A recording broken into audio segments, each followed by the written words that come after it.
She had a spade wrapped in burlap pressed against her ribs and a stranger's letter folded in her coat pocket, and she still hadn't decided whether she was walking toward a life or just away from one. That's the honest place to start.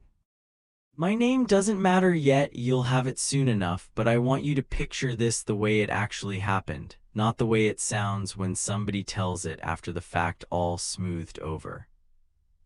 I'm telling you about a woman named Adaline Kestrel, 26 years old, who stepped off a train in a town called Larkins Bend, Montana, in the April of 1884. Carrying one trunk with a soldered brass clasp and a bag with something long and wrapped inside it, and who had exactly $13 to her name and no plan beyond the one printed in a newspaper. The train came in loud and late, dragging its gray smoke sideways across a sky that couldn't decide if it wanted to rain. Larkins Bend had the kind of platform that watches new arrivals rather than welcomes them. 3 women outside the dry goods store found something urgent to look at in a shop window. A man loitering by the livery didn't bother pretending he wasn't staring. The station master took twice as long as he needed to unload a crate just so he'd have an excuse to keep his eyes on her.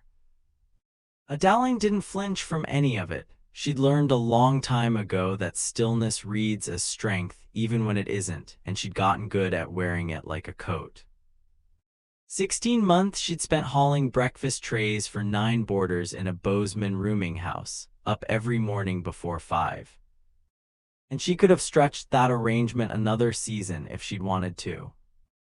She didn't want to, so when she saw the notice, rancher, 260 acres, needs a capable and steady woman, room and board and a fair wage, she wrote back the same week. She sat on her trunk on that platform and waited. Larkins Bend wasn't a place that had ever asked her opinion of it, and she didn't offer one. She'd learned, moving town to town the way she had these last few years, that a woman traveling alone gets studied twice as hard and greeted half as warm. And the trick was never to let either fact bother you enough to show on your face. Back in Ohio, before any of this, she'd buried a mother, lost a small inheritance to a cousin's bad debts, and decided somewhere around her 23rd birthday that she'd rather bet on strange ground than keep waiting for familiar ground to give her anything. That decision had a cost, it usually does. But she'd made her peace with it long before that afternoon train pulled into the bend. And she wasn't about to unmake it just because a few women by the dry goods store were whispering behind their gloves. The wagon, when it finally came, was driven by a man who didn't look like he was searching the crowd so much as watching it. Tall, hat in his hand instead of on his head. He crossed to her without any hurry at all. "The notice," she said.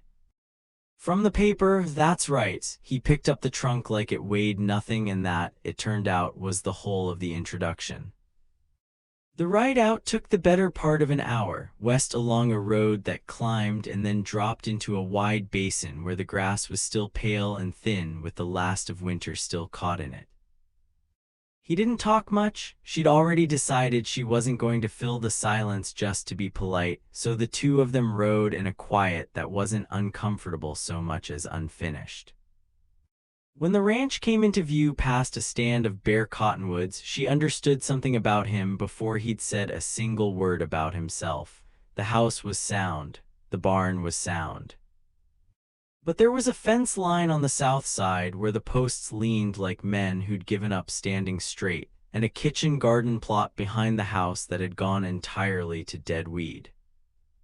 And a smokehouse door that banged loose in the wind because nobody had bothered to fix the hinge. This was not a place that had been neglected out of laziness. This was a place that had been left alone by someone who couldn't bear to touch it. She found out why before supper. A little girl was standing in the hallway doorway when Adaline turned around in the kitchen, 7 years old, dark-haired, with her father's exact same habit of watching without moving. Adaline didn't crouch down and coo at her the way some grown women do with children they've just met, and she didn't chase her off either. She just let her look the way you'd let a barn cat get used to you in its own time. The man's name was Silas Renwick, and it was the ranch hand, an older fellow named Emmett Cole, who told her not that first night but a few nights later. In the low voice men use when they're passing along something they were never given permission to share, that Silas's wife, Clara, had died of fever 2 years back.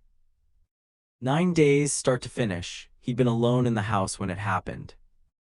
He'd waited 2 full years before he ever placed that notice in the paper, and Emmett said it like that fact explained everything about the man, which, in its way, it did. That first evening after supper, after Silas had gone to check the barn and the girl, her name was Wren, had vanished into the back of the house. Adeline took 2 tacks and a scrap of leather from her sewing bag and fixed the smokehouse hinge in under 10 minutes in the last of the light with nobody watching. She checked it again the next morning, not because she needed the praise, but because she needed to know the work had held. That was the kind of woman she was. And if you think that's the whole story, a hired hand quietly fixing hinges on a lonesome Montana ranch, stay with me. Because there's a stretch of dead ground on that property that hadn't been touched in 3 years, and what Adeline decided to do about it is going to change every single person under that roof, including her. The second day, she found a slow leak at the seam of the water barrel and packed it with tallow without saying a word to anyone. The third day, Wren appeared in the doorway again at the same hour, same silence. And Adeline understood by then that the girl came to watch the way people watch weather, not expecting anything from it, just tracking it. She didn't push, she set an extra place at the table each evening and let Wren decide when she was ready to sit in it. On the 4th morning, Adeline rose before the light had fully changed. She dressed in the dark, went to her trunk, and unwrapped the burlap from around the short-handled spade that had belonged to her mother, ash wood, cracked along the shaft, worn smooth in the grip from 2 generations of hands before hers. She'd packed it herself back in Ohio the morning she left and hadn't touched the wrapping since. She held it a moment in the dark room, and something about the weight of it, familiar in a way nothing else here was yet, steadied her more than she expected. She walked out to the south pasture while the sky was still gray at the edges. It was 60 acres of the best ground on the whole property, and it had been sitting fallow so long the soil had locked down hard under 3 winters of frost. She set the blade against the earth, pushed with her boot, and the ground fought her. She worked the spade in at an angle instead, leaned into it, and the first slab of sod came up black and cold, smelling like something that had been holding its breath. She worked for 2 hours before Silas came out of the barn and stopped at the fence line. He didn't cross over. He just stood there with his hands loose at his sides, watching a woman he'd known for 4 days turn over 60 acres of ground his dead wife had once wanted for a garden. And then, after a long minute, he walked away without saying a single word. Emmett found her out there mid-morning when he came to move the horses. He leaned on the fence post the way he leaned on most things and said, "South-facing," like that was the whole conversation. "I know," she said, and kept working. He came back the next day and stood in the same spot. The day after that, he set a second spade against the fence post, older than hers, long-handled. The blade worn thin at the tip, and looked at her across the distance like he was offering something bigger than a tool. "I have one," she told him. He looked at the rows she'd already turned, looked back at her, picked the spade up, and carried it to the barn without another word. But that evening, standing at the kitchen window with a cup of coffee she'd left on the stove, Emmett told her, without turning around, like it was easier to say to the glass than to her face, that Clara had wanted a kitchen garden in that exact corner of the field. Talked about it the whole summer before she died, never got the chance to start it. Adeline didn't say anything back. She just kept mending the tear in Wren's good dress, and somewhere upstairs a small set of footsteps crossed the floor and went still. Like even the child knew this was a moment that needed quiet around it. A few mornings later, Wren came around the side of the house while Adaline was beating dust out of an old rug, both small hands cupped in front of her like she was carrying something breakable. It was chicory, 5 or 6 stems, pulled up roughly at the root, the blue flowers still open despite the cold. Adaline crouched down to take them, and something in her throat closed the way a door closes when the latch finally catches. She had to look away toward the ridgeline for a second before she trusted her own voice. Then she told the girl they were beautiful and put them in a tin cup on the windowsill, and Wren sat at the kitchen table for the rest of that afternoon just watching her work. Not asking for anything, not offering to help, just present, the way a cat settles near someone it's decided not to be afraid of anymore. Silas found the flowers that night when he came in from the field. He stopped mid-bite, looked at the cup a long moment, set his plate down without a sound, and went to find his daughter. By June, the garden had taken hold the way good ground does when someone finally treats it right, not all at once, but steadily, row by row. Until Adaline stood in the doorway one morning and realized the beds were full. Carrot tops feathering out, bean vines finding the stakes she'd driven in May. Onion sets standing in lines that a month earlier had just been a scatter of hope pressed into dirt while a 7-year-old watched from the fence rail. She started preserving by mid-June, hauling dusty jars up from the root cellar and scrubbing the rust off the lids, working the early hours before the heat set in and before the house woke up. One morning, Silas came by with a load of fence posts and stopped in the doorway, looked at 9 jars of gooseberry cooling on the counter, and left without a word, but it wasn't the kind of silence that meant nothing. Emmett was the one who finally asked, standing at the shelf counting the jars with his lips moving. "What are you planning to do with all of those?" "Haven't decided yet," she said, and that was true right up until the morning it wasn't. 11 days later, she carried 6 jars into Larkin's Bend in a crate lined with feed sack, walked into the general store, and told the man behind the counter, a fellow named Halloway, that they were gooseberry and wild plum, the plum cut with a little cider vinegar, seals all tied down proper. He turned one jar in the light like he was deciding whether to trust it, then said he'd take 4 on commission. She told him to take all 6. 3 days after that, she walked back in and he counted out $2.10 onto the counter for 5 sold jars. She carried the last one home along with the coins, and when she set the money down in front of Silas at the kitchen table that evening, he didn't look at her, he looked at the coins for a long moment, and then she heard, behind her back at the stove, the particular warped lid sound of the tin money box being opened and closed. She'd heard that sound plenty of times before whenever he took money out of it. This was the first time she'd heard it when something was going in. There was one afternoon in late June that Adaline never talked about afterward, though it stayed with her longer than almost anything else that summer. Silas asked her out of nowhere if she'd walk with him past the North Rise. She said yes before she thought to ask why. He led her up a slope she hadn't had reason to climb before, to a small fenced square of ground under a lone pine, and she understood what it was before he said a word. Clara's marker was plain, no flourish to it, just a name and 2 dates cut clean into gray stone. Silas stood with his hat in his hands the way he had that very first day at the depot, and he told her, in about 4 sentences total, that Clara had liked mornings better than evenings.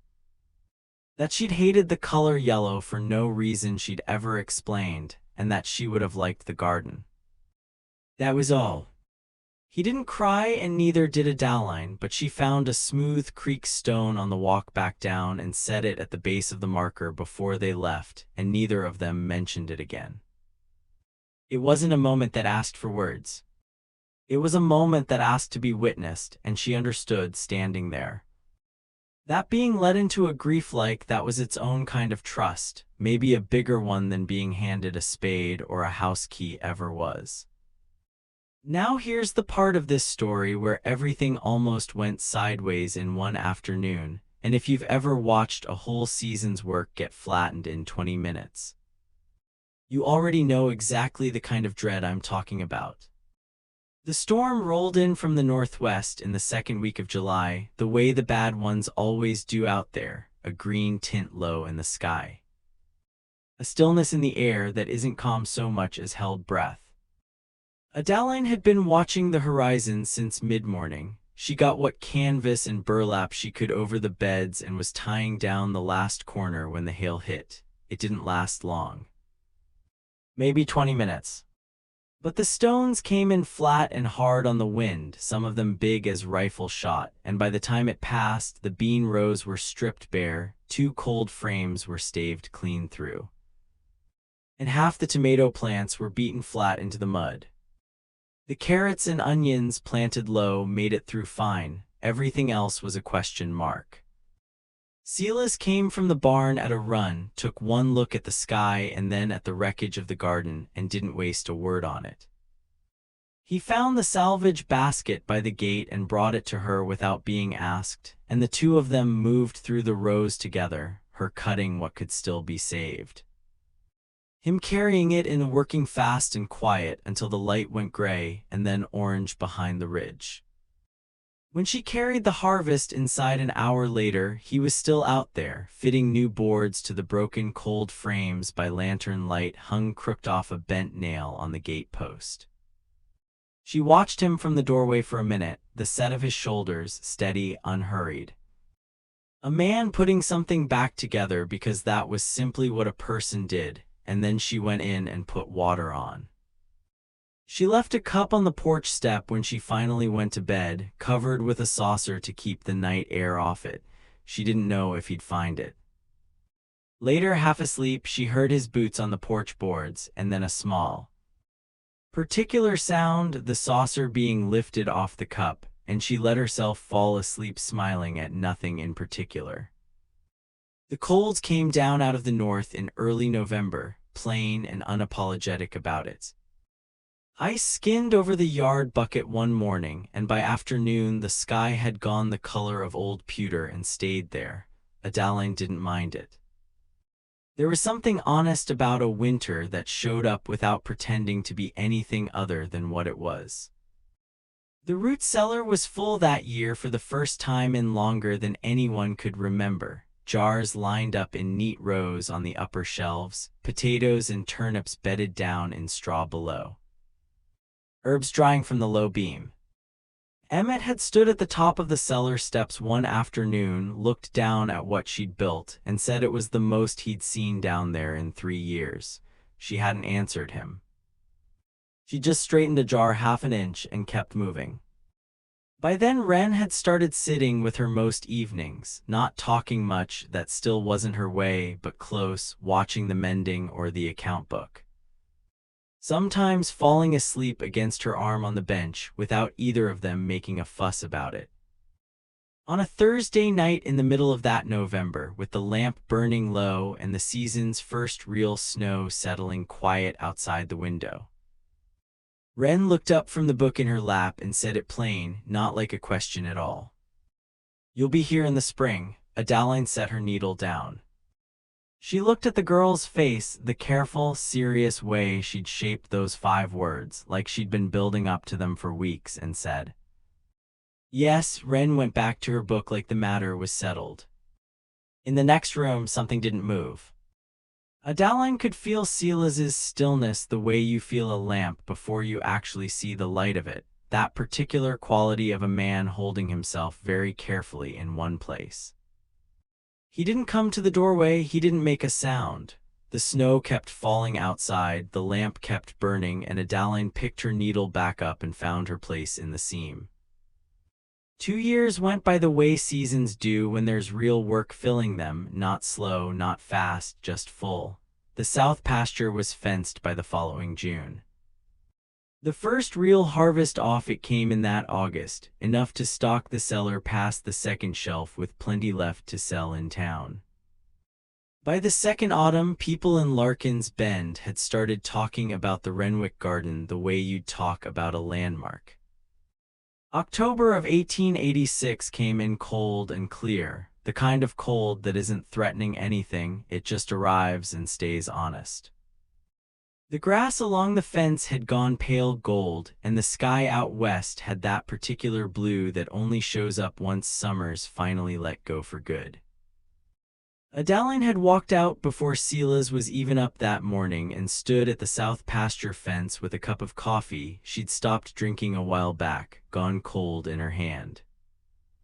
The spade, her mother's spade, its cracked handle worn glass smooth now in the exact place her palm always found, was somewhere behind her, leaning where she'd left it in the garden.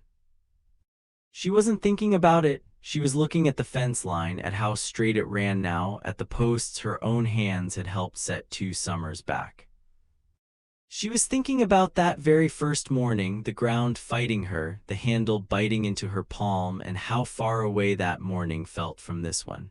She heard him cross the yard behind her.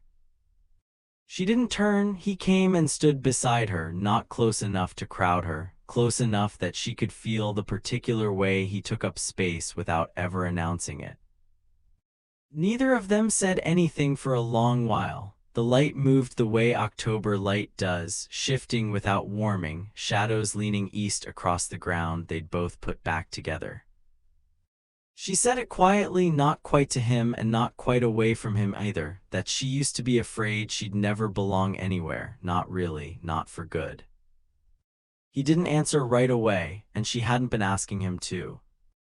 Then she felt his hand find hers where it rested on the fence rail, not reaching for it, not asking permission, just settling over it, warm, certain. He didn't look at her. She didn't look at him. The cup in her other hand had gone entirely cold, and she didn't notice. They stood there together until the shadow of the ridge reached the near post and the blue overhead softened into the color that means the afternoon is finally letting go. He didn't let go of her hand, she didn't pull away. And that's really where I want to leave the two of them, not with some big speech. Not with a wedding scene tacked on for a bow, just 2 people standing at the edge of 60 acres they'd brought back from nothing together, holding on to each other in the quiet.